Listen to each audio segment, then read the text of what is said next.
Welcome to the Voodoo Power Podcast. Welcome to Plates and Pancakes. We're sitting down today with Dan Mullins. Coach Mullins is the Director of Athletic Performance at Allatoona High School in Acworth, Georgia. He is also the defensive coordinator for the Buccaneers football team and is responsible for the year-round athletic development of all athletes. Coach Mullins also competed as a powerlifter, qualifying for and competing at the WPO World Powerlifting Championships in 2018. He earned his BS in education from the University of Cincinnati in 2019 and returned to work for the Bearcats football program in 2021. He is a 2021 graduate of LSU with an MS in Kinesiology and is currently pursuing his Ph.D. in exercise and sports science. So welcome to the show, Coach. I need you to follow around and introduce me everywhere I go. That was awesome. Well, I mean, I think I stole some of it from Simply Faster, so I got to give them a little bit of credit, but that definitely makes it easier. That's the best intro I've ever had. Well, good deal. I'm glad we were able to do that. So I guess I'll just kind of kick it off because when I saw the WPO, I mean, that's really something. So somebody that hasn't watched the WPO or isn't familiar with it, it's really a crazy scene. What was that like lifting in that? Man, it was an awesome experience. So I was part of the year that I did it was part of that revamp where they brought it back and everything like that. And I was one of the raw lifters, so I didn't lift equipped or anything like that. I was still in it was my second to make college, so I was still in college, so I didn't have the opportunity to train with so many people and all that. So I didn't train equipped. But several of our guys did, and some of our females that at the gym that I was training at, they were on the equipped side of things, and so we got to stay and watch all that, man. And it was an awesome experience. The energy of having the WPO back was huge, and like Dave Hoff was there, Anthony was there, like all the West Side guys were all there. So like people we had, I trained at the sweatshop in Cincinnati, so Laura Phelps Sweat, she's obviously like strongest woman of all time. So he was an excellent coach, and obviously had a great relationship with Louis and all the guys from Westside. So they would come down and train every once in a while, and they would go up and train with them and all that stuff. So we had them in, and Dave Hoff actually hit his openers. I think it was his openers. It was one of his training squats leading up to that at the sweatshop with us. And I remember there was like 8 of us trying to spot this like 1,200 pound squat. And I'm like, I've never seen anything like it. I'm sitting there like making sure if something goes wrong, like hopefully I can lift a couple of pounds of this. So, but it was an awesome environment, man. Like just the energy was crazy. And, you had high level lifters from across the world coming to compete, like France, Russia, like there were people, England, Great Britain, Mexico, like people from all over the world were there. And it was amazing to see, this collection of people that all care about the same thing. They all want to get strong as they can be and push the limits of that side of things. It was a lot of fun. I can't even imagine, you go back on YouTube and watch a bunch of them now, and just the characters and the lifts and everything that goes along with that environment. So how'd you do? Well, okay, so it was wild. I didn't have my best day.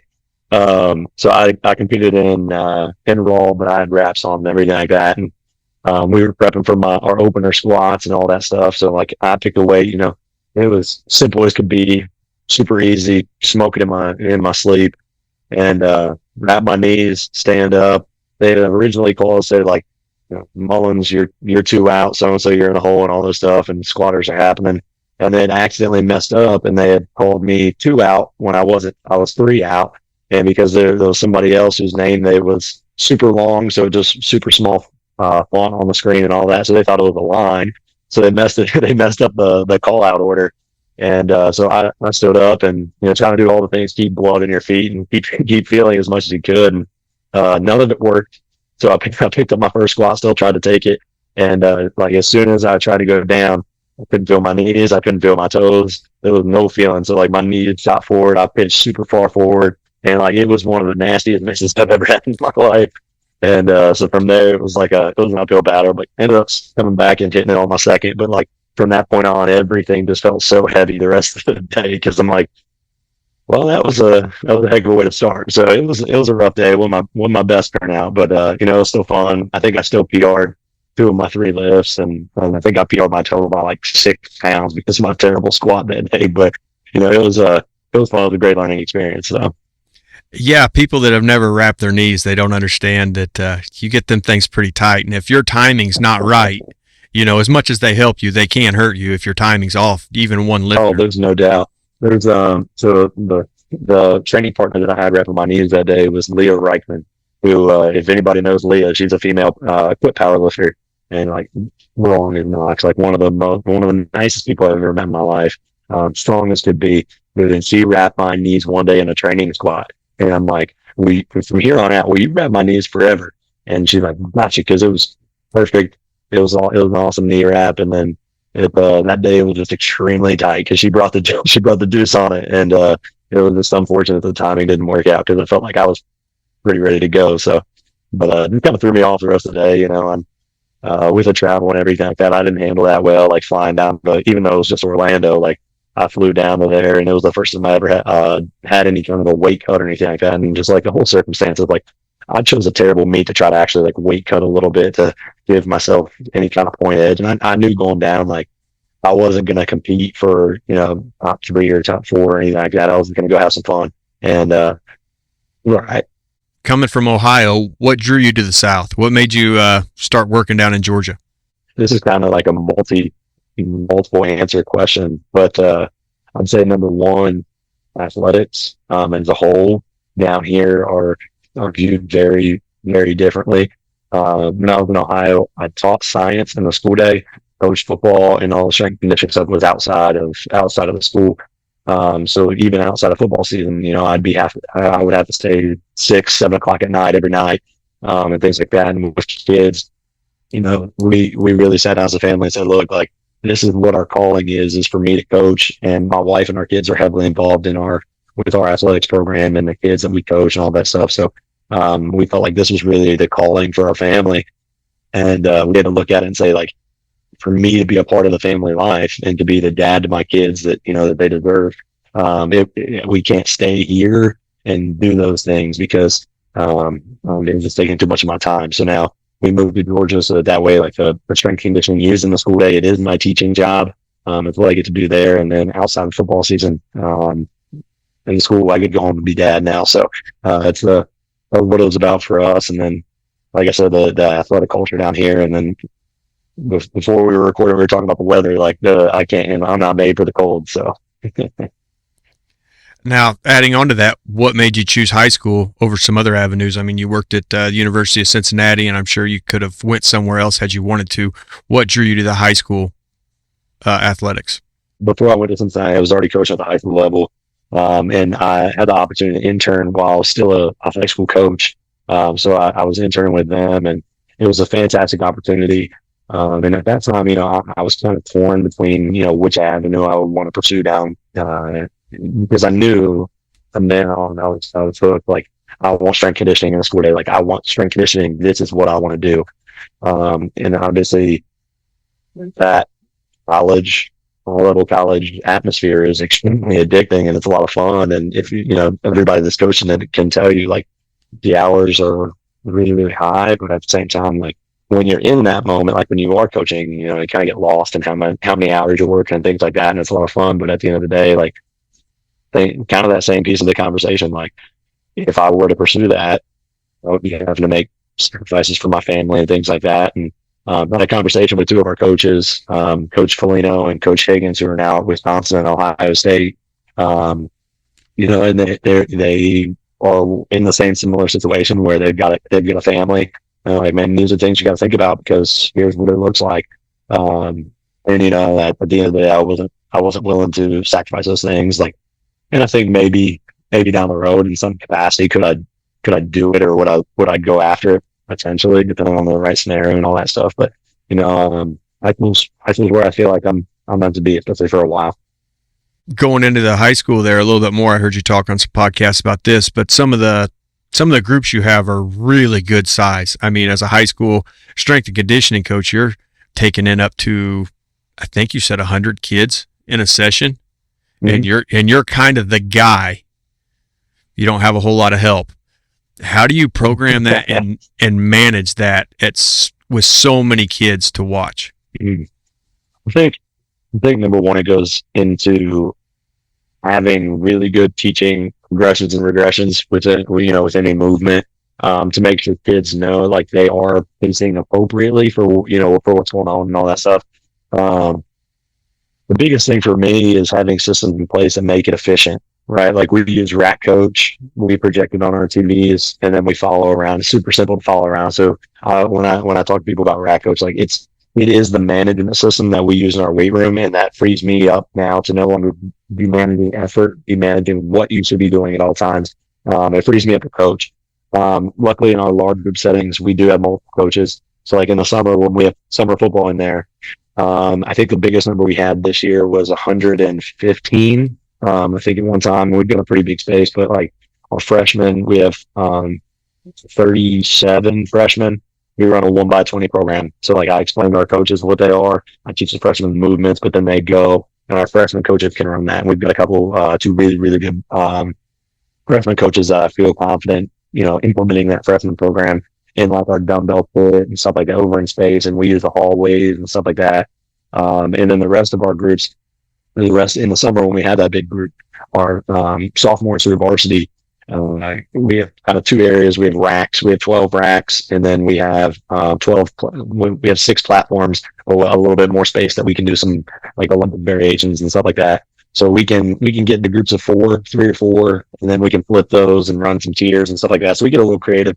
But during those times, I had a couple other football coaches in there that'll come in and we'll get after it and we'll coach hard. In a school year, our biggest groups are we'll get about 80 kids in there, and it's me and one other coach. And the coaches that we're paired up with, man, they're fantastic coaches. They've been doing it for a long time. They have different terminology for things, but they've been great about learning kind of like the new system, or most of them call it like the new age system, because they're old school and I'm not. I'm like, that doesn't mean anything. Like I'm still pretty old school when it comes to approaching to the weight room. But we use some new technology and stuff like that they're not used to. So using that collaboration, they've been awesome with learning kind of the way we do things, and like we'll piggyback off each other, we'll talk, and there's stuff that I've stolen from them. If I could sound educated, that'd be pretty cool. Words are hard. I'll steal stuff from them, they'll steal stuff from me, and we make it work really, really well. And I think we mesh pretty well with that. So in school, we're on 90-minute blocks, and we see our kids Monday through Friday every day for 90 minutes. So we get them, by the time they change in and out and stuff, we usually have about 75, 80 minutes, with about 80 kids.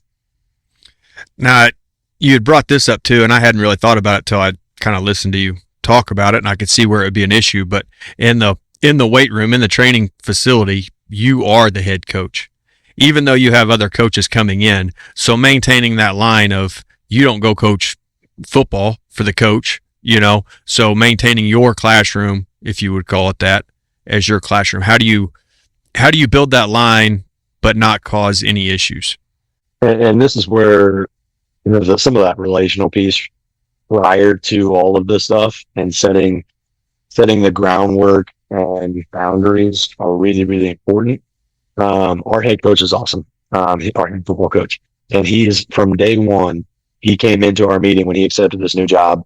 10 of our football coaches stayed on staff, and 3 assistant coaches came over with him when he took this job. And he said from day one, like, look, guys, I'm the head football coach, but when we're in the weight room, it's his weight room.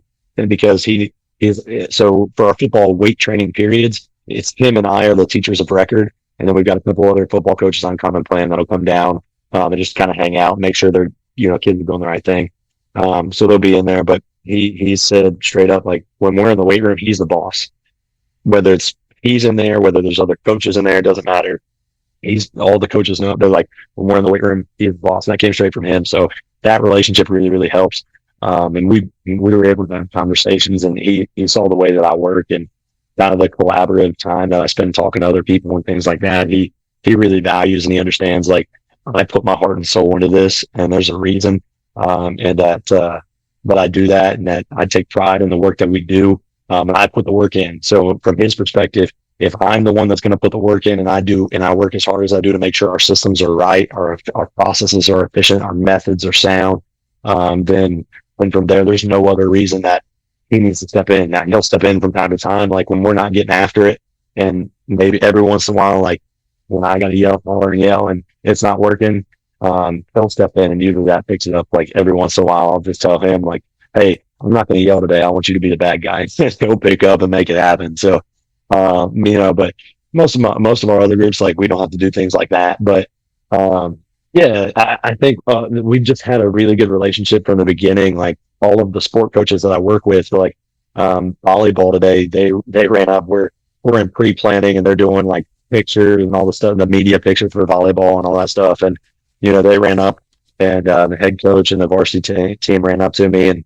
like all excited, thanking me for the summer training, and they gave me my shirt today for volleyball and all that stuff. And it made me laugh because 8 weeks ago we were about to start our summer training program, and I went up to the volleyball coach and we were talking, and he was still kind of on the fence on if he was going to hand the keys over to volleyball to me and all this. And we had some really great conversations about, hey, this is what my system looks like. This is what we do. These are the things that ways we're going to help your team. And then he sent me a text about an hour ago saying like how awesome of a summer it was, how much the girls had fun, but still trained, got stronger, got better, and they're healthier going into the season than they've ever been. So things like that really help me, confirm what I'm doing is working. Kids are having fun, they're healthy, they're able to play a game, but also stories like that. And he talks to everybody in our building. So like now our AD knows the experiences girls are having. The baseball coach, who I also train, has similar stories. So the few teams that I don't train, they're going to hear from these head coaches that, hey, we had such a great experience this summer. Your athletes need to go make sure they're in the weight room with them next summer, this and that. And so it's been a really good experience with them. So I built rapport pretty quickly. Yeah, sometimes that's the hard part is getting coaches to trust you, and then putting something into their athletes they can take back to their sport, and getting the buy-in. So that you're getting that must mean that the product you're sending back to them must be pretty good. Yeah, and it's one of those things. Like I don't blame them. Like as a sport coach, I think sometimes when we talk about the sport coach and strength coach relationship, I think sport coaches get a bad rap. But at the end of the day, I think the vast majority of them, again, I can't speak for everybody, but I'd say the vast majority of them are thinking of their athletes first and they're protecting their athletes, because most coaches are still look at strength and conditioning as we're pushing for 1 rep max strength and we're doing this and that, and we're not totally focused on athlete health. You just got to be more mentally tough and this and that and push past all of those things. And I don't think that's what, not that there's not valid points to those things, and not that there's like our goal isn't to get athletes stronger, because it is one of the primary goals of a lot of our athletes. But the primary thing is we want our athletes, regardless of what sport you are, to be healthy, rolling into your season, feel great, feel fresh, and be able to perform well. And that's the focus of what we do. So trying to break down some of those stereotypes and some of those things that have been built up over time. And so like I try, whenever I talk to coaches, I try to make it obvious that like we're not trying to take your girls or your boys, that whatever sport they play, and turn them into football players, or train your girls like powerlifters. We're not that's not the goal. Our goal is to meet them where they're at and get them more prepared for their sport. So I think those conversations, as much as possible, like not to blame the sport coach, because I have to kind of see where they're coming from, because they have assumptions of me just because of the title of strength and conditioning coach or weights guy or whatever, because of stereotypical strength and conditioning programs. They have these notions of what we do, but they then pretty quickly understand like that's not how we operate, or at least how I operate, or a lot of the coaches that I talk to do. Where you are now, they were successful. So you're coming in somewhere where whatever they've been doing for the past however many years has worked, and you have ideas of what you want to do. How'd that kind of go, where you're trying to implement a system that you think will work better, but hey, we've been winning, why would we want to do this? And you're going to get me in trouble with this one. Hopefully none of our coaches listen to this. Like, they all make fun of me whenever I say I'm going on a podcast. So well, I don't know. They're probably not going to listen to it. It's a huge podcast. I'm sure they're going to hear it. So I'm fine saying it. It doesn't matter. Like, it's stuff I'll say to their face, and So one thing, my friends that know me, like, I love people. I love getting along with people. But when it comes to stuff like this, like, and football mostly, um, I have very strong convictions about what I think works. And I've got a lot of reasons why. It doesn't mean I'm set in my ways. Like, I'll talk and I'll listen to what you're saying. And if what you're saying works, I'll give it a shot.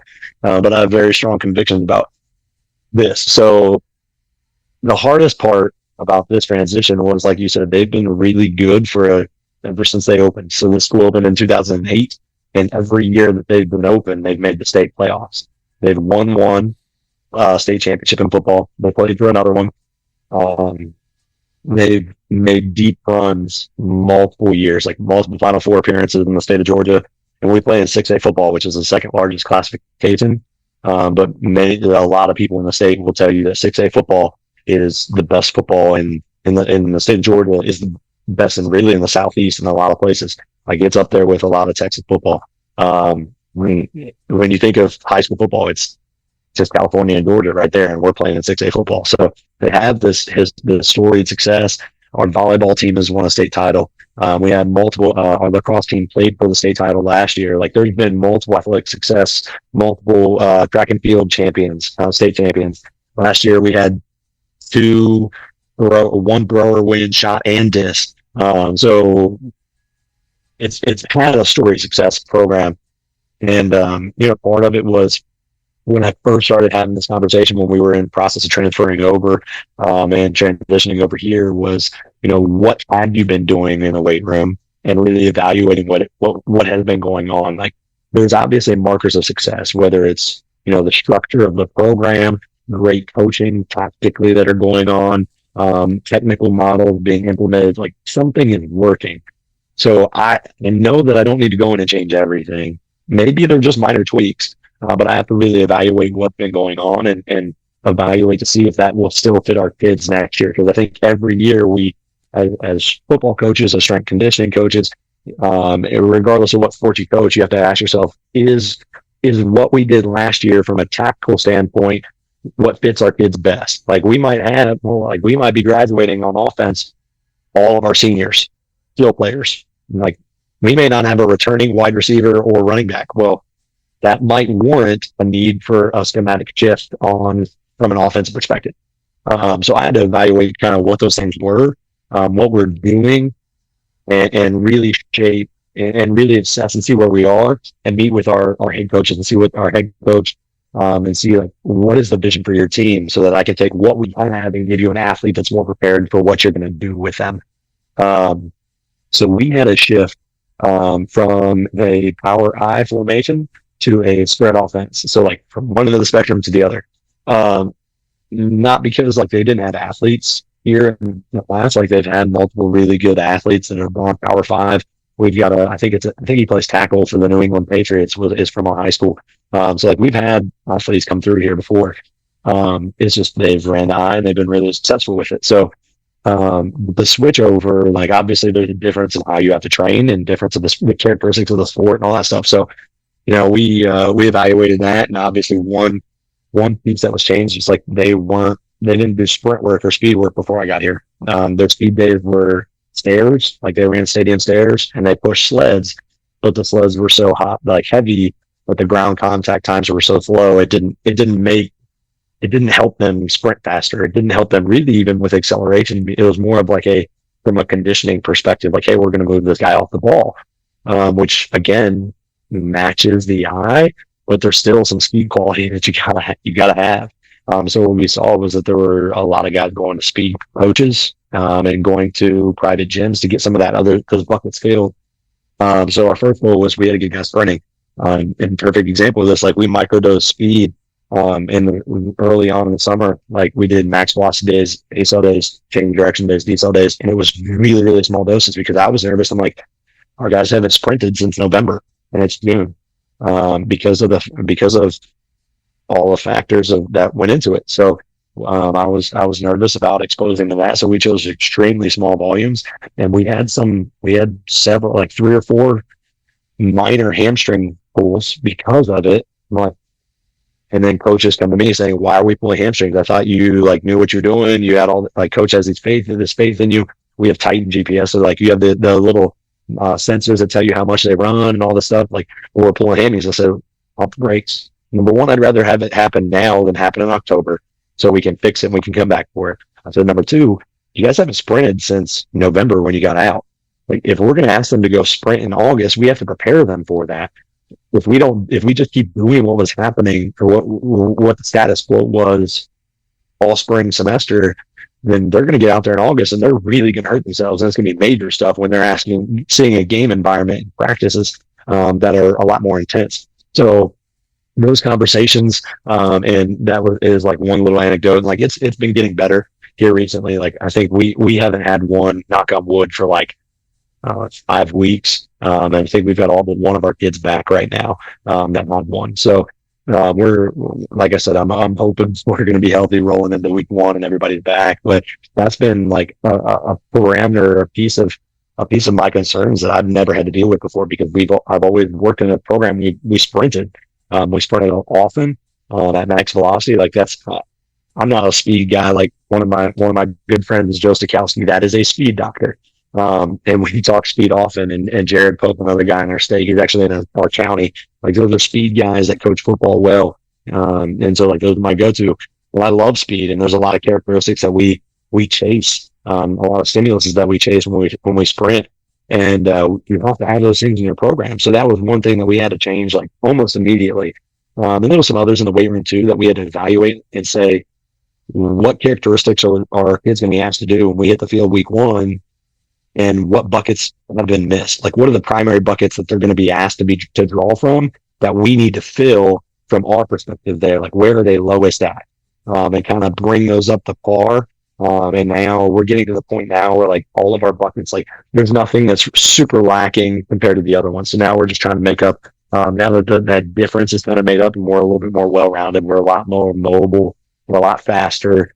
And we're building those buckets. Now we can really start to progress. And that's what I told them. I said, give me a full year. Like give me us for 1 year. And I think you'll be really happy with the result of what we get. Now talking about different buckets and finding weak spots, you brought in Olympic lifting with the big groups. Now, I do have a question there later about how you've split the groups up, but with big groups, how are you able to teach that and get the result you want in the time allotted to you? So in the summer, we have it set up. We have a total of 2 hours. It really ends up being about 2 hours and 15 minutes. We have football for 45 minutes. We have sprint work for 30 minutes, and then we transition into the weight room, and we have about 45 minutes in there. So that's where it comes out to about, usually about 2 hours. Sometimes we go over and make it in about 2 hours and 15. This summer, there's a fantastic coach that does not get enough, publicity is not the word. He doesn't get enough attention. I think the people in Georgia know him pretty well. But his name's Stan Luttrell. He's down at Colquitt County, which is a football powerhouse. I think they're like ranked 17th in the state or something, or in the country. I mean, something like that. He's a fantastic coach. He taught my USAW level 1 course. And he's a guy that does a program called Learn to Lift. He does it the first week of every fall semester, the first week of every spring semester, and the first week of every summer with everyone that he has in the weight room. And he's got this system down to teach the Olympic lifts in a week. From the snatches, the cleans. He does clean, split cleans. He takes 1 week and trains them now. And then during that time, like they'll still go sprint, they'll still go do all their speed work and get some stimulus that way, and do some plyos and things like that. But like they'll learn to live in the weight room. It's still really pretty challenging. Like kids are going to get sore from it, because you're correcting imbalances and you're correcting posture and you're correcting all the things of those bad habits that even kind of experienced lifters just over the course of a 16-week semester. In the snatch, in my setup, my hips might not be too high. I might have dropped them down and turn it into more of a deadlift instead of having hip and hamstring engagement push off the floor. Things like that allow him to teach them very, very shortly. And it's a great refresher for everybody, or those new kids that are just coming in. You're actually physically learning them for the first time. So he takes 1 week. There's a fantastic system, and I encourage anybody to reach out to him. He's also a really great man. He's a really good friend of mine now. We got to know each other pretty well. And when he taught the USAW, he stayed at my house with me, and that was awesome to sit there and talk lifting all night long and talk family all night long. His son plays at Tennessee. He's a freshman up there now, and he's going to be really good for him. But he does a great system of keeping things, and I would send everybody to him to learn that system, because it's more about what he's taught me than what I've actually developed and done. So he's got a fantastic model for that, and I can't take any of the thunder. So we touched on it there a minute ago, but dividing your weight room up, where you have some of your more advanced lifters or guys that have been in the program a little bit longer, separate from your younger guys. How are you able to make that work with the time constraints you're under and getting everything eventually to mesh together? I'm really blessed because I have a ton of time. I have my kids 90 minutes every single day in school. We're not on the rotating block. We're on a true block schedule. So I have them every single day for an hour and a half. And I see them in school that entire time. Football, if you play football, you have me spring and a fall semester that whole time. So it's uninterrupted. So this year will be really good because after football season, we're really going to break everything down and kind of pump the brakes and pull back and really teach and hammer these things home. But in summer, we have to get a little creative. Like I mentioned, we'll separate all of our freshmen. We'll take them aside.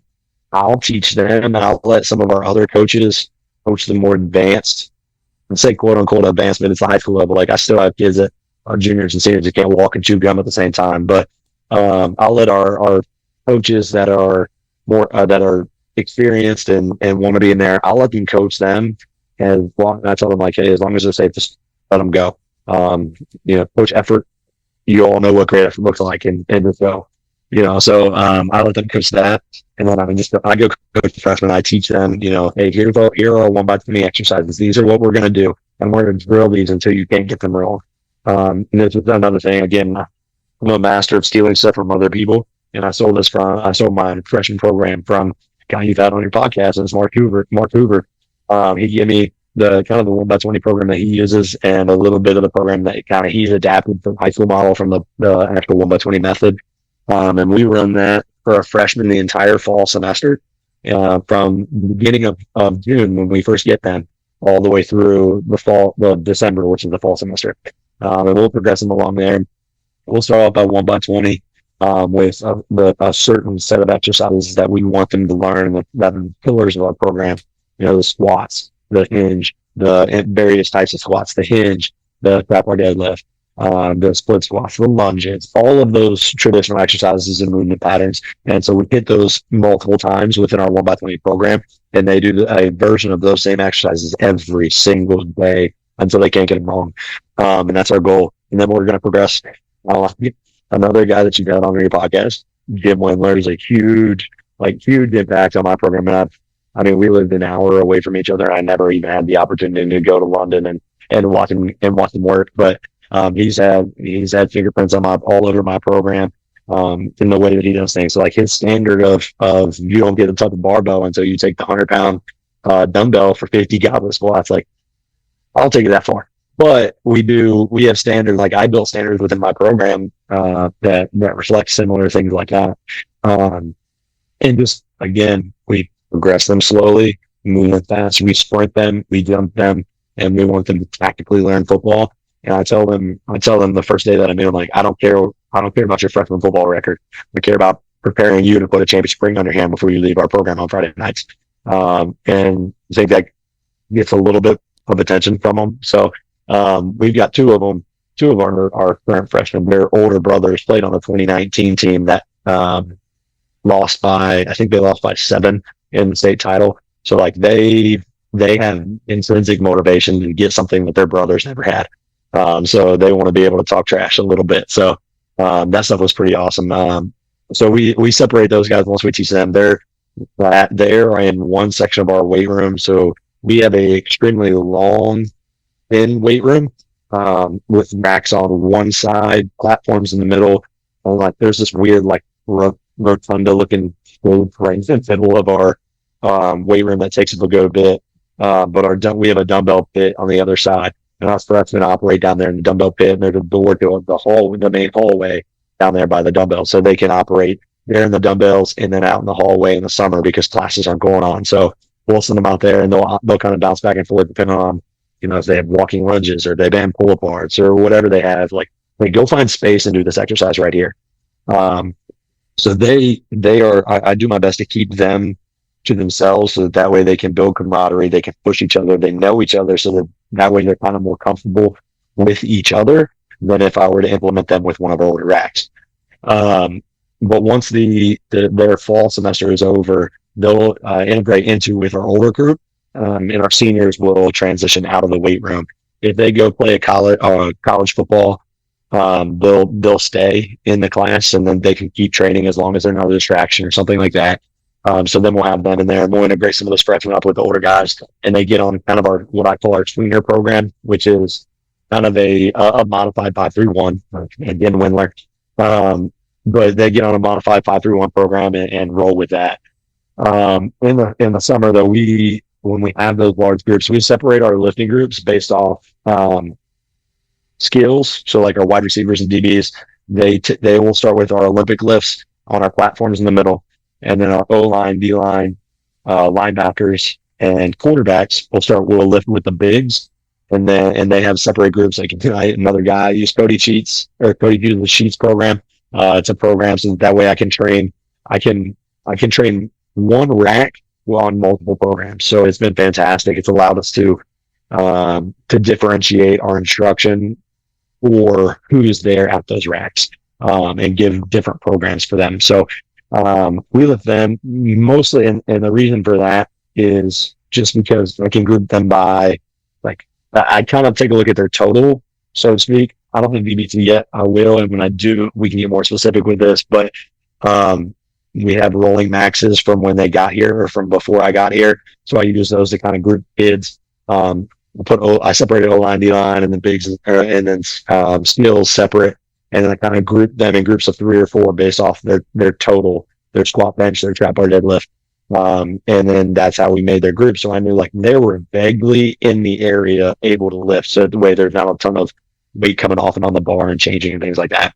And then I'm getting 2 VBT sensors, 2 of the E-Node sensors, and some of our racks. 2 of our racks will have those on them, and that'll be for more of our advanced kids that actually understand, because I program quite a bit of Westside Conjugate style into our in-season and our pre-season competitive periods. So we'll use some of that our VBT to regulate that Westside method stuff, to make sure dynamic effort is truly dynamic. But we'll separate them by skills and then let them with each other. You talked about some pretty cool stuff in there, and I'll try to kind of grab it. There's a lot. There was a lot. I know it sounds like a lot. No, there's a lot to talk about in there, but let's go back to the 1x20. I think I know what I would want to see out of it, and especially for younger guys, the benefits of what you're getting. But somebody that's not familiar with a 1x20, what are you looking to gain by having your young guys do that? So we get a lot of kids that, and my experience in my career is, whether it was when I was at the high school in Ohio or when I've been down here in Georgia, I've had a lot of kids who enter our weight room as freshmen thinking that they know how to move and know how to lift because they went to the basement with their dad, or they went to the Y or the gym or whatever it is, and they learned from their dad how to lift. And it's not that I don't love that, because I love that they're spending time with their dad. Like, that's typically something that's lacking in a lot of our society nowadays, and that's a whole different conversation in and of itself. But I love that they're spending time with brothers and dads and families and going to the gym and living healthy and things like that. But I do know, like, I've seen that comes with some poor movement mechanics that, because not everyone values movement. They value, like, weight on the bar way earlier than they should. So like I was having this conversation with another coach the other day about how, we often recognize the fact that kids are extremely mobile, and then they get to middle school and that leaves, sometimes 5th grade even, and 4th grade even, because of how sedentary they are. Like, and then they start to gain muscle, and it starts to harden that joint up, and you lose mobility and all those things because you're not using it, right? And when kids are going to the gym or the basement. They're going to go lift, and they're not experiencing full range of motion movements. That does nothing but harden and make our jobs as high school coaches a little bit more difficult, because now we have to, instead of just teaching them how to move, we have to open their body back up to full range of motion movement. So there's some mobility issues and some occasionally it's a little bit of flexibility, but more so it's that active mobility that you just really need to open it up. The hips, the ankles are the absolute worst with freshmen when they come in, especially the football players. Like rarely do I see a kid with good hips and good hamstrings and good ankles. Like they're like unicorns to me when they come in like freshmen and they've got those three. So we've got to like really open those things up so that they can move well. So how we do that is the 1x20 program. Obviously we want to master push-ups. We do chin-ups. We do pull-ups with those groups. We do a lot of rows. We do those things, but the vast majority of our exercise selection with these kids in the 1x20 is that lower body, because again, we want to force those major athletic movements, the joints into those athletic movements, those hips, those knees, those ankles. We want to make sure those structures are properly prepared. So how we do that is we select multiple squats. Like they'll hit 2 or 3 different squat patterns every day, and we want full range of motion through the entire movement, every single rep. And I found that if you do that at the freshman level, when they're 14 years old and they're coming in, now when they graduate to the sophomores, the juniors and seniors, especially for people in my situation who are just taking over a program, that is huge, because now they enter with the older group. They can move better than a lot of those kids that I didn't train when they were freshmen, right? I have a sophomore class, a junior class, a senior class that I did not train, and we still have bad habits that they have to work out. Well, now this entire freshman group just did a 1x20 program and a developmental program for 1 semester. And now a lot of them can move almost just as much weight, but move it better than some of our sophomores and some of our juniors, and occasionally some of our seniors as well. There was a kid at the school I worked at right before we transitioned here. He went through our entire fall 1x20 session. And then when he integrated with the upperclassmen, we integrated him on a 5-3-1. Everybody was running 5-3-1. And his first 1+ week with front squats, he front squatted 315, and it was for like 6. And it was butter, like moving better than ever. I think he ended up with like the 2nd or 3rd highest, and he was a freshman. Now, granted, he was developmentally advanced, but I think a lot of that reason was because he had gone through this 1x20 program. He got so comfortable moving it, and we progressed him up in weight and up in his ability to structure the lift and to organize his body and do all of these things to support the movement pattern, that he was confident when he hit that 2nd semester that he knew, I know how to RDL, I know how to trap hard jump or trap hard deadlift, I know how to squat, I know how to do all these things. So now I can attack my sessions and I can train really hard, knowing that I'm safe, I'm confident, and I'm comfortable with what I'm doing. So now they have that confidence piece, and then they can just roll. So our 1x20 program, we start with I depending on the exercise, I regulate how much weight they can use at the start. Like everybody starts with a training bar when we RDL. We have 35-pound training bars, and we have 20-pound training bar. Everybody starts with a 20-pound training bar. I don't care who you are, how athletic you are, what you run, what you jump, doesn't matter. And then you've got 20 perfect reps, you can use a 35-pound training bar. Cool. You got 20 perfect reps in 1 set with no form mechanics, and I didn't need to cue you to fix the things like a flat back, put your hips back, won't bend your knees, vertical shin, all those things. I didn't have to cue you. Great, you can go to the 45-pound bar by itself. You got 20 perfect reps, add 5 pounds each side. You got 20 perfect reps with that, add another 5, and so on. So we progress it up the chain, and then depending on the exercise, like they'll get to a certain weight, and then we'll go from 1x20 to 2x12, and then to 3x10, and do the exact same thing. We're squatting, we're hinging, we're pressing, we're pulling, we're doing chin-ups. We're doing all those things in a slightly more intense from a weight room, like weight restriction side of things. We'll get slightly more intense, but with a little bit less volume from a 1x20 perspective. And then they're learning that really, really well, to the point again where every single rep is perfect. And I want that done in a certain way. And we don't teach our freshmen the Olympic lifts. It is all our 1x20 program, and I want those basic movement patterns. The first time they will ever Olympic lift is spring semester of their freshman year, and then we'll teach them then. And they won't snatch, they will only clean, and they won't catch their clean. That group won't catch their clean until halfway through the semester. Okay. And then you hit your tweener program, which is a 5-3-1, which is a very popular program for a lot of guys that don't have a huge background in strength and training. And then you move into West Side Conjugate. Now, the question I had was in the West Side Conjugate, do you incorporate the 5-3-1 for your heavy days and then just bring in the conjugate for your speed days, or do you run them pretty heavy like Louis used to in the gym?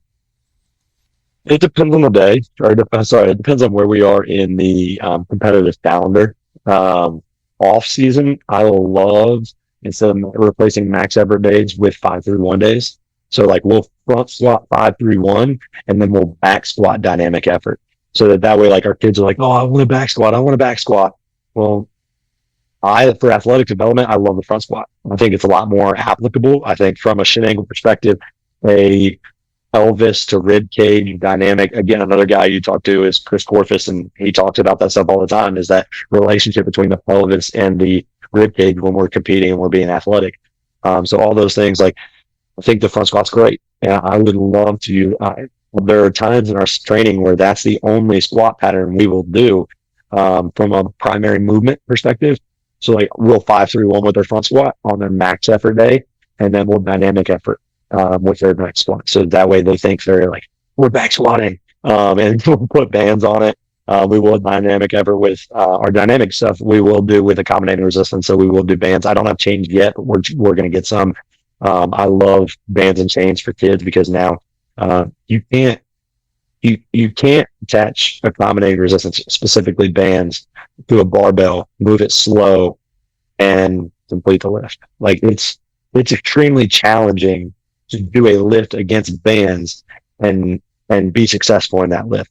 So it's a great way for me with our sophomore, juniors, and seniors to attach bands to the bar and get intent right now.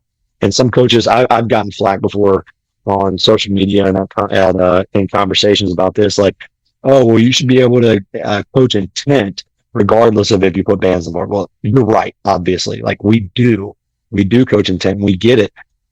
But I found aside from VBT, there's nothing that allows you to get great intent than more intent than putting bands on the bar. Because a kid understands the first time they pull it out, they're just going through the motions, and they go to press it, and they're like, holy crap, this is 95 pounds. Why can't I bench 95 pounds? I'm like, you didn't move fast enough.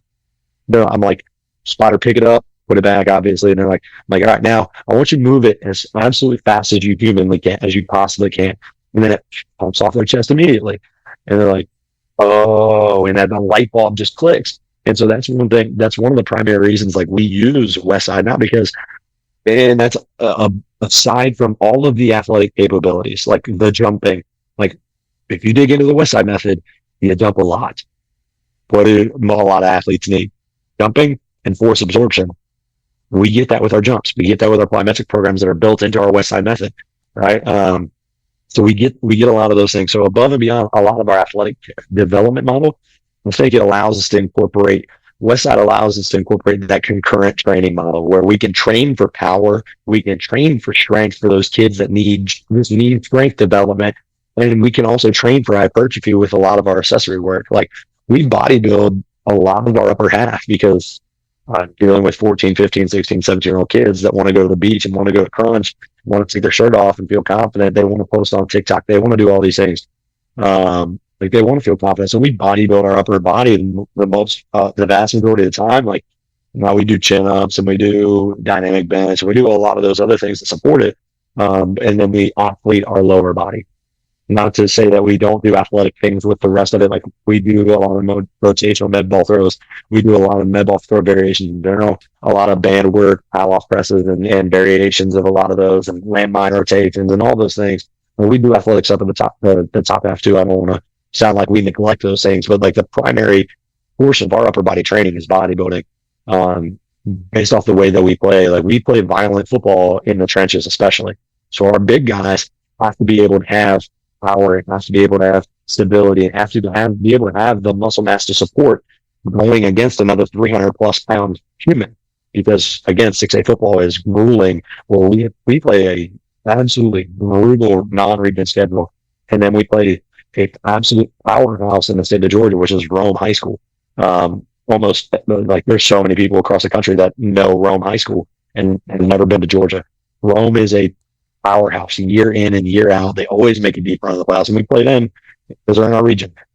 So we have to prepare our guys for that. So I found that the Westside method does a fantastic job of allowing you to check off so many boxes of the athletic development model that we integrate the clean with it. Like we're good. We jump, we sprint, and I know to a lot of people that I talk to, and probably some people that are listening to this are probably like, this guy does so much stuff. Like, how does he cover it all? And I think like the people that come visit and people that I've had come visit realize pretty quickly, like it's a relatively efficient machine that I've kind of just taken bits and pieces of, things that I evaluate that I think will work really well to develop our athletes, take those things and kind of match them all together in the system and then throw out what doesn't work. So like there's things that I might implement day one. I'm like, yeah, we're never doing that again. And I think that's what the best coaches do, is be able to evaluate what works, what doesn't work, and then have a big toolbox to know that 5 years down the road, these might not be the same kids that I have. So I think some of those things, because of how diverse we are with it, the way that we program, the systems that we implement, we don't miss a lot of kids. Like there's a lot of kids that you can do anything with, and they're gonna get adaptation, they're gonna get growth, they're gonna get all those things. But there's some kids that just are hard gainers, like that they happen. But I think the way that we train, because of the methods that we put into place and the diversity that we train with, it's really hard to be a hard gainer. And as long as you're eating and sleeping and doing those things outside the weight room, like we're going to reach you regardless of what your nervous system and what your body needs, because of the way that we train. And like I said, the people that come visit, even though we do a lot of fundamental and pieces, and we do a lot of pieces from here, pieces from there, pieces from there, I think it comes together really well, and allows us to manage and reach as many kids as possible and develop athletes that are built for athletic characteristics and athletic things. Talking about accommodating resistance and intent and all of that, I found that bands do help because they don't know what they don't know. And you can preach intent all you want, but until they truly understand what intent is, you might be fighting that. Where if you put some bands on, they have to feel it. It takes that coast part of the lift out, so they've got to be hitting that part of the lift hard. As long as you got it set up where you can do it quickly and get everybody through, I think you can make some major gains. Oh, there's no doubt about it. Yeah, I think it allows us to be efficient, allows us to get what we need out of it. We do this earlier before we put bands on the bar. Like we use bands for other exercises. We'll do a seated band row. And the first demonstration that I like to drive this home, I tell them to do 3 sets of 10 really slow and control it. And it's really hard for them to pull that out and actually sit there and control it all the way in to where you get a full range of motion row. And we make fun of them a little bit. Like we'll poke fun, like, that's all you can pull it. Come on, for real, pull hard. Like, nope, slow down. Like, pull. Well, we want to get you pull it all the way in. And like, so we'll sit there and poke down for a minute. And then our last thing, we'll say, hey, move it as fast as you can. And they're like, oh, it's so much easier. I'm like, exactly. So now every time we work with bands, they know I need to move this thing as fast as possible. If I want this to be easy, it's not, it's going to be really hard. So now you were talking about Jim Windler a little bit ago, and I heard him talk about this once. I mean, kids can find a way to tear up anything. They can bend a crowbar in a sandbox. So how do you keep the bands in good shape? How do you stay in a good supply of bands without just watching them destroy them? So we've got an awesome weight room. It's an old Sorenex room from back when the school first opened up in 2008. So it's 15, this is the year 16 of it. And we've got the big fat band hook or band attachments like that are padded. It's like there's nothing that the bands can like hook onto. There's nothing that could potentially tear those because of the rubber coating that's on our band hooks or band attachments. So that makes it a lot easier to keep those things in nice shape. Like I've been in places before where we've had to use like 100-pound dumbbells or 80-pound dumbbells, and then the knurling of the dumbbell can kind of wear on those bands a little bit. So I think having the right equipment obviously is a huge beneficial piece to kind of making those other pieces last longer within the weight room. But our kids have done a great job, and this is a testament to the people that have been there before me. They have systems in place to where like kids know when bands go. They put them up every single time after every single use, and they know, hey, we're not just going to pick this band up and pull it as far apart as we can. Like that's not what these are for. So they've done a great job of making sure that the weight room is disciplined and know how to do things. And so like there's a lot of conversations that like in other places that I've been, hey, standing on the trap bar and thinking it's a surfboard, is that a good idea? Like stuff like that I don't have to do that because like they've established that already before me. So yeah, I know you know what I'm talking about. Like kids will stand up, put one foot on one side of the trap bar, one foot on the other, and then try to balance in the middle. Like that ain't it. So there's things like that. Like they've done a great job of getting discipline and structure to make sure we take care of our equipment. So they amaze me daily at what they can break. It's so for some of them, it's like it's an art. It's like a God-given talent to be able to break things. Now we'll switch directions a little bit here. I think I was watching maybe a Simply Faster podcast you did talk. It was a summer school session, and you started talking about starting to bring cheerleaders in. And I've heard some other guys talk about, that's the newest group into the weight room is cheerleaders. That's not typically an athlete that we've seen in there in the past. So bringing that group in, finding out what they need, helping them to advance. What kind of roadblocks have you ran into that maybe could help another coach out before they get there? Yeah. So, and that's way back when we first started talking. Like there are when we sit down with coaches, one of the primary things that I ask them is, hey, what are the major injuries you see? Where does your team need to get better? Or what you're asking them to do? Those are two of the questions that I asked. And our coach said, we have a lot of people with shoulders and wrists that are pretty beat up. I'm like, well, okay, that makes sense because, they're supporting people up overhead, over top of them. Their wrists are always getting beat up because they're catching people. So they're taking a lot of force in through there. They're tumbling. So like they're doing backflips and putting their hands on the ground. I don't know terminology of cheer. I'm not going to try to act like I do. I don't know what that's called, but it's not a cartwheel, but they'll put their hands on the ground as they're doing flips and they'll catch themselves and they'll stop. They do some weird stuff that I've never seen in my life, but so like they're putting force into their hands and they're doing force into their shoulders and all the way down the chain. And they're how much they jump and how much they tumble, like they're putting force up through their ankles and hips and knees. So like they need that, those structures need supported the same as a basketball player who can jump through the roof and then needs to land soft. Like there is no difference between that. They need upper back strength and core stability for our bases to be able to push people up overhead and throw people in the air. Like those are fundamental things. Like if you think about it, why do college cheerleading programs bring in jacked dudes to throw their girls around?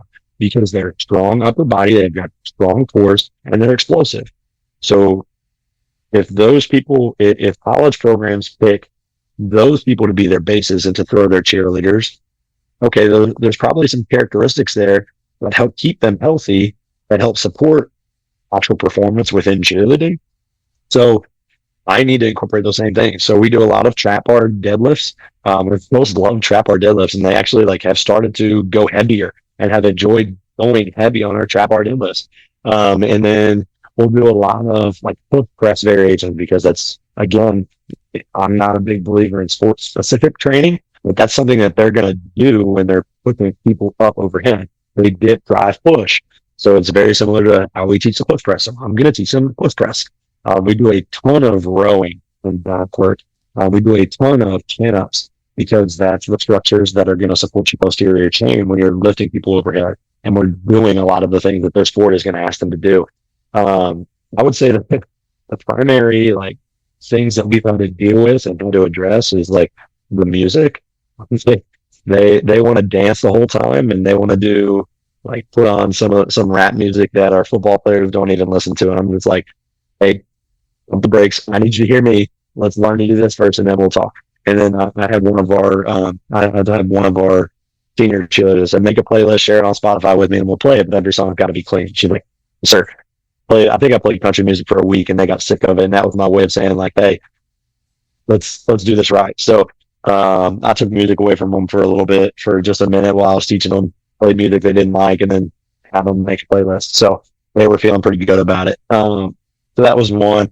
But other than that, really, it's about just evaluating, what, like any other sport, what they need, and then throwing the bones here and there. Like, they love to train abs. Like, every cheerleader I've ever trained, because I trained when I was in Ohio, and now I've got them in Allatoona. They love to train abs because they think that's like the magic pill. And of course, like, they're going and doing all these things. They want to look good. So they always ask for training to train abs. I'm like, all right, cool. So you guys give me a good 30 minutes of training on these other things. We'll circle back and we'll train some abs for you. And it always, every time they fall in and they're in line, they're listening, they're attentive, and they want to work hard because they want to train abs. So finding little things that they enjoy, that will support them to get out, like, what we need from them, and what get them to do what I know they need in order to get better at their sport, be more healthy, like all those things that I said about other sports, just for them. Now, you kind of brought this up, and I had some questions on this because we don't think about it a lot. We just look at kids as kids, but kids' environments have changed quite a bit over the last few years, and now it's getting to be more cell phones, more chairs, more sit-down time, more hunched over. So you start getting a pronation in your athletes.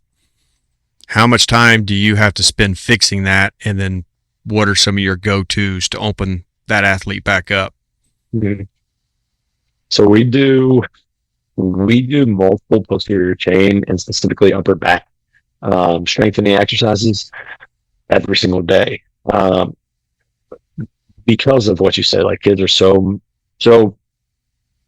shifted forward because they're constantly on their phone. When they're sitting in bed, they have terrible posture. When they're sitting in desks, they have terrible posture. So we do a lot of different variations. We start with like a bear crawl hold, just an isometric, where you lift you're in a bear crawl position or tabletop position, lift your knees an inch off the ground and hold it. We'll start there. Then we'll go from there, do the exact same movement, come up and hold, and then we're going to do shoulder taps. So now you're doing the exact same thing with a little more upper back stabilization, a little bit of hips, a little bit of core, and you're just doing a lot of stabilization type exercises and movements that your body just hasn't done in a while. The kids get smoked with those, and I think it's funny. I'm like, I'm not even asking you to do anything. I'm like, you're not moving, secretly knowing that isometrics are like crazy hard, and that we'll implement like split squat isos and stuff like that later on down the road with them. But we'll start with bear crawl isos and variations of the bar bear crawls, and then we'll go into things like band pull aparts. We do a ton of band pull aparts. We do a ton of chin ups. We do a ton of shrugs. But one of my go-tos are we call them YTWs. So that you lay on your belly at first, lay on your belly, forehead down to the ground, and you're in the letter Y. Your thumbs point up, and when I say go, you gotta lift your hands off the ground. I don't care about your feet. So most of them will like go straight into Superman because they think that's what I mean. Like, I don't care about your feet. I want you to keep your forehead down. I want you to pull your shoulder blades back, and I want you to keep your thumbs in the ceiling. Hold them there for 20 seconds. T, they can't touch the ground. They go to the letter T, and then they go to the letter W. And all we're looking for is that scapular retraction, and really focus on keeping your hands on the ground. And you'd be surprised at how challenging kids are with those movements because they go against everything that they've done. Now we're firing everything in the upper back by using 1 minute. And then we'll progress from there. And we'll do YTWs with 2.5 pound plates, and they're really up. And then we do things like we call them manual upright rows. I just took towels, rolled them up, tape around them, so we can use those as handles. One kid holds the handles, and now I pull up while my partner gives resistance. Now I hold it here. My partner pulls down as I resist it down. So it's just an upright row. Now we're getting things like time under tension, focus on that upper back, and they're really hard. Kids love them, and they get absolutely good after it. It's something I stole from that we used at the University of Cincinnati when I was there with Coach Collins. We did those like every week, and it was often the intent that we got out of it. So that's another one of our go-tos. And the last one that we'd like to do is, we did these when I was at the sweatshop training with Laura. We would incline our benches up to like an incline press variation, lay on our belly with our head up off the bench, and we would rock our shoulders, put 5-pound plates in our hands, and we would rock from our hands to hips, and roll all the way up, thumbs pointed to the sky, until our hands are overhead. And we would use momentum and do those, but we would just control it, and we would never be out of control. And we'll do anywhere from 4 sets of 25, 2 sets of 50. We'll do 100 of those at a time, and we'll program them in every 4 weeks. So that's another great one where, not only are you building a full range of motion through the entire capsule, you're also now strengthening that range of motion, reinforcing the muscles all the way along the way, getting more mobility and strengthening that upper back. So those are some of the ones that I use as go-tos, but it's mostly because of the volume, the frequency that we're training those, that I think we've started to see a lot of benefit from it. Our guys are a little bit easier to train that way, because I try to tell them that because of the amount that we shrug, like we're just building traps. That's all we're doing. That's all I care about. We're just building traps. And they're like, okay, coach, let's do it. And then all of a sudden they want to build traps all of a sudden more. So little things like that, that go a long way. Big bangs for our bucks, but don't spend a lot of time teaching because they're easy. Now, going into this, that may have even been the same podcast. I'm not sure. I listened to so many of them, but you got into that you were the carrier of the passion for your area, for your expertise. Just the same as the art teacher, she's carrying the passion for her art program. The music teacher's carrying, they're carrying their passion. So sharing your kids with all of these other spots in the school that have the same passion for what they're doing as you do for what you're doing, how are you able to now? I obviously didn't know at the beginning that you have a block schedule, but in the summer, stuff like that, they've got different camps they're hitting. They've got a busy schedule. How are you able to share your athletes and make it all work? This is, I don't have the answers for this completely. We really struggle with club sports in the summer. I've got a kid that he's going to start corner for me, but he's also going to play club soccer all fall, because he's on the cusp of making Team USA on the U16 boys soccer team. And I know if I tell this kid no, he's not going to play football, and he's one of the best football players that we're going to have on the field. He's a rising sophomore. So like I don't have the answer to really say like these kids need to be dedicated. Like we lost him a lot this summer. Like he was gone for 2 weeks. He went to a tournament in Cali, turned around and went straight to Team USA tryouts, then had Team USA callbacks and all those things. So like we lost him for a great amount of time. Georgia's a really big hotbed for baseball. We get a ton of travel ball baseball teams. So I have to be able to share with other coaches and other sports, because I know if we were to ask them to prioritize, like not every kid bought into football, like we are, or like myself, or like our head coach, or like a lot of our staff, they would choose baseball or soccer or whatever. So we have to be flexible enough to allow them the freedom to do what they love to do, and still find ways to intrinsically motivate them. And I think the biggest way that we've been able to be successful and keep those kids coming back and make sure that when they're in town, they're there consistently, is that we separate our guys into teams in the summer, and each team is made up of I think it's like 10 to 12 kids, and we do a points competition all summer long. In the winter, I think we did popsicles and a t-shirt this year, and kids go crazy for popsicles. But we did this point competition, and we competed every single day in something. Like some days it was rock, paper, scissors. Some days it was a pull-up ISO. You got to get your chin over the bar and just hold it. Some days it was racing. Some days it was whatever it was. Like we would compete over the little things, and trying to drill competition in them and competitiveness. And it really made it fun. Like one day we just had a dance party. Like we said, hey, every team pick one player. And I'll never tell them the challenge beforehand. I said, every team pick one person. They selected their person. I said, all right, cool. I'm going to play a song. You have 30 seconds to dance.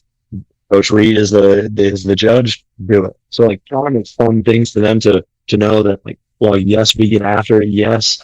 I'm a high energy guy, not from like a, safe standpoint, like trying to get them to be into it. It's just honestly who I am. Like you hear my voice, I yell a lot. I'm kind of loud as it is. My wife will tell you that. She's probably upstairs like messing me out right now because I'm too loud and the kids might wake up. But so like I'm a yeller all the time, and it's just like I said, it's just who I am. So we'll yell, we'll get after it, we'll have some fun, and kids find out energetic. They know they sense that we care about them as people, and from a developmental perspective, as football players as well. But we just want them to be successful in what they do. I told them one of the things that I told them on my absolute first day is that my goal is to create a program and create an environment that when you have kids, you want to move back into this district at all costs because you want me to coach your kids. And I think they see my passion for it. They see that I care about them. We host, my wife and I open our house every Wednesday in football season, and my position group comes over. The entire position group is invited, and we'll make dinner and we'll just hang out. We won't talk football. We'll break out like board games or other stuff, and we'll just hang out and just enjoy life and let them know like I care about them more than above and beyond football. We'll do it in the off season, and like I said, that's kids from like the freshman that is third string all the way up to the varsity starter and everywhere in between. So like it's not reserved for starters. It's anyone is welcome who's in my position. If I'd open up to the whole team, but I can't afford it. So all that kind of stuff. So like they know we care about them. And when kids know that you genuinely care, I'm not the first person to say this, and I won't be the last. When kids know that you genuinely care about them, that's where buy-in starts, and that's where a relationship starts. A lot of people think that the relationship starts when by getting to know them, which that's true. Like that's a piece to showing them you care. But the relationship starts when they know you care, not that you want something from them. So that's something that I found to be huge because we're getting buy-in from some kids who have been on the fence. Like there was some resistance when I first came into the way that I train. Like I said, training as an athletic model, and trying to get you ready for football and not get you ready for a powerlifting meet. Like that was met with some resistance from some of our kids. They're like, Coach, I want to squat, I want to get big and do these things. I'm like, well, we will, but I'm prepping you for the football game we had in 6 weeks or 8 weeks when I first started. And so that we was met with some resistance, but kids have found really quickly that I want what's best for them, and I will always want what's best for them, whether that's football or whether it's life. I think that's allowed kind of the passion that I carry to kind of hit and be contagious with them. And then the other piece to it too is something that I share with the kids early on is I share my story with them because I come from, honestly, it's been a little difficult being in this district because this district is pretty affluent. And that's very opposite of what I'm from and what I grew up in. And I share my story very early on that, hey guys, you're going to hear me holler and yell and get after it and coach you hard. And I want you to understand this is why. Like I came from absolutely nothing. And the only thing that gave me an outlet from everything going on in life was the weight room and was sport. So it literally changed my life. And I don't expect it to do the same for you. But I approach it because of the lens and my perspective that I have. It's changed me. So I hold it in such a high regard. And I want what's best for you because if it does the same thing for one of you out of the 110, it's worth it. So I share that with them so they know why I coach hard. They know why I yell. They know why I scream. They know why I get after them. And it's not just that I want a better product on Friday night. That's an added bonus to everything that's going on is that when you buy in and you do the work that I'm asking you to do at a high level, you're going to get better. You're going to be more physically prepared for sport, but you're going to learn to be disciplined. You're going to learn what hard work looks like. You're going to learn that when life gets hard, you're going to be prepared to push through those hard things and make great decisions because, you've been used to being fatigued in your body telling you no, and you push past it anyway. So there's a lot of those pieces that go into it. And I found like being open and honest and caring for kids and letting them see me more than just a strength conditioning coach that's got them in class for 90 minutes every day. I'm a person too, and I feel like the more they know about that, like obviously with boundaries to family and things like that, like they don't need to know everything I've done in my life, but like at the end of the day, them knowing me really helps them understand that I'm a person and I'm here to help them too. I know we're in a little bit of a time zone difference, so it's getting late there, but so I'll wrap up with this question because I think it leads in very good with what you're just talking I don't sleep. So when I was at Cincinnati, we had to be in at 4:30 in the morning almost every day. And I had let's see, she was a year and a half and still struggling to sleep. So like I was going to bed late, I was waking up super early. And then like when I transitioned out of that, like I was still used to waking up and staying up late and waking up early. So like I hardly sleep anymore. I don't know why my body does it. I try to, like, I'll turn my phone off. I'll go to bed at a good time or lay down in bed. And I'm just like sitting there awake. So it's nuts. I wish I could do it more than what I do. If I do it too much now, then I'm dragging the next day. But leading into what you were just talking about, how do you develop that line of somewhat friend, somewhat mentor? I mean, they have to be able to trust you as somebody that's looking out for them, but they also have to be able to kind of take your advice and help you guide them on their journey. How do you kind of find that line of what's what? You know, this was something, who was I talking to? I was talking to a coach a couple of weeks ago about this, and he was struggling because he's a younger coach. I think he's 24, 25 in a high school setting. So like they see him as peer more than anything. And this was something that for me, I knew pretty early on, like needed to be developed fairly well, because I had kind of the same scenario where I was younger when I first got into it. And I think I look younger than I actually am. So that doesn't help. It'll help down the road when I'm old, but doesn't help right now. So like I naturally seem as if I'm a lot younger than what I am, and like I do things like I play the music that our kids like. We have a Allatoona Performance TikTok that we'll post videos on, so like they know I run that page. So all of a sudden they think I'm a TikTok person. I'm like, I don't get on TikTok except to post.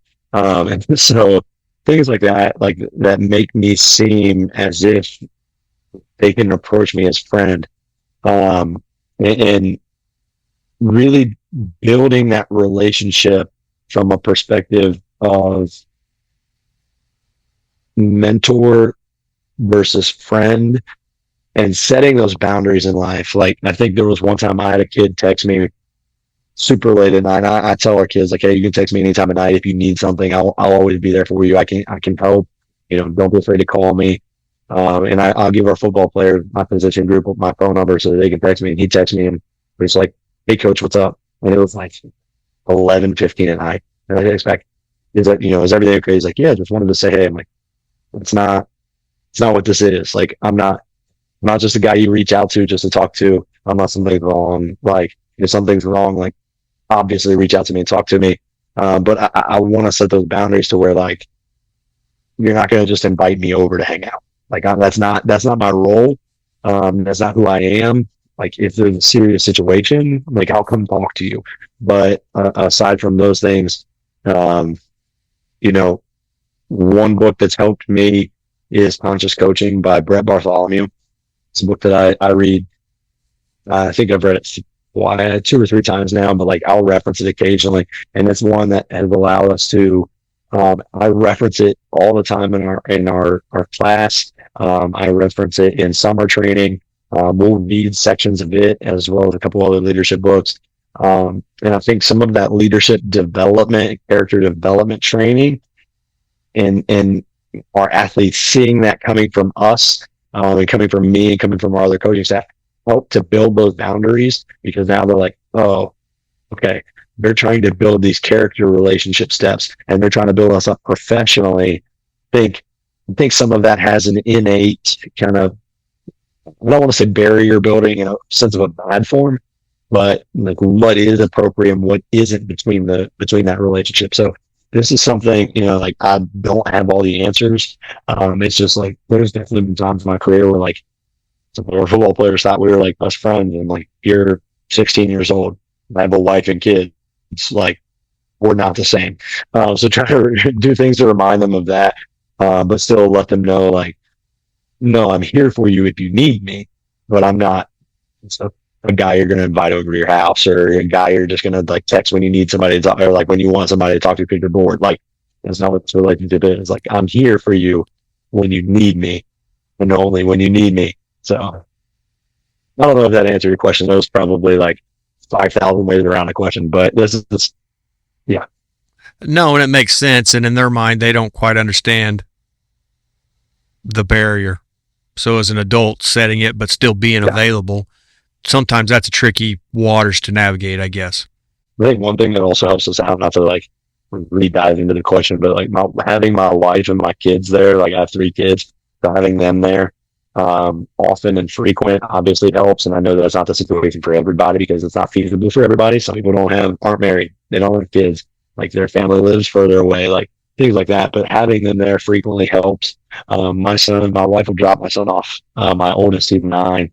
He's going to the 3rd grade. She'll drop him off, and he'll hang out with me for an hour and a half of practice. So seeing me with my kid kind of helps establish a little bit more of that. And then I have conversations, our head coach has conversations like at the entire team level, like, hey, when you see my kid, like, he looks up to you guys. He wants to be you. You are a role model to him. So speaking about those things frequently kind of helps remind them, like, oh, we might laugh and come up and have a good time, but at the end of the day, like, coach has a family, coach has responsibilities. Like, he is coach, he's not here. Well, Coach, I appreciate all the time you took. I mean, we've been on here quite a while before the podcast started. We had a pretty good conversation, and you answered just a ton of questions. So I'm very thankful that you took time and were able to get on. Well, I appreciate it. I love having conversations like these, because like I get off these conversations and I feel like, I feel refreshed, because we didn't just come in and talk X's and O's of strength training, and what we do from a development or from XYZ perspective, but we have, conversations about things that I think more coaches should have. And I think conversations that aren't happening enough. And then on top of it, to come on a podcast where like the people that I look up to in the industry have been on, like, it's huge for me. Like, I've listened to your episodes with Winning and with Windler and with Mark Hoover and Zach Chen. Like, I've listened to all of those, and I'm like, man, these guys are awesome. Like, I'm getting great information on it. And then when you reach out to schedule, I'm like, wait, you want me? Okay, cool. Like, it's fun for me. So I love the opportunity, and I love talking about what we do. And I think talking about our program helps me reflect on our program and make changes and evaluate, all things under different settings and circumstances really apply. So any chance I can, like, I love coming on and talking to people. Well, to even hear that somebody's excited to come on here is really humbling, because this is there was no way we thought we were going to do this when we started. It started out very, very grassroots, and I got to thank Tony Holler. He's the one that said yes when nobody knew anything about my podcast, and man, he's helped me so much that it's just built and kept growing, and great coaches keep coming on, and I hope other coaches are getting stuff out of it. Oh, there's no doubt. I mean, like I said, I've listened to 10 or 12 episodes randomly, and that was before you reached out or anything like that too. So I'm excited. I was grateful for it, and I think the industry needs more people like that, like you, that are willing to take the time and talk to people from a learning perspective and ask great questions, and not just do it for clicks and for likes and things like that, but for actually developing the industry and furthering the conversation. So, well, I appreciate that, Coach, and I hope you have a great rest of your summer, and football season comes along. Maybe you guys will take the state championship this year. Got a lot of work ahead of us, but we'll see what happens. So I appreciate you, Coach.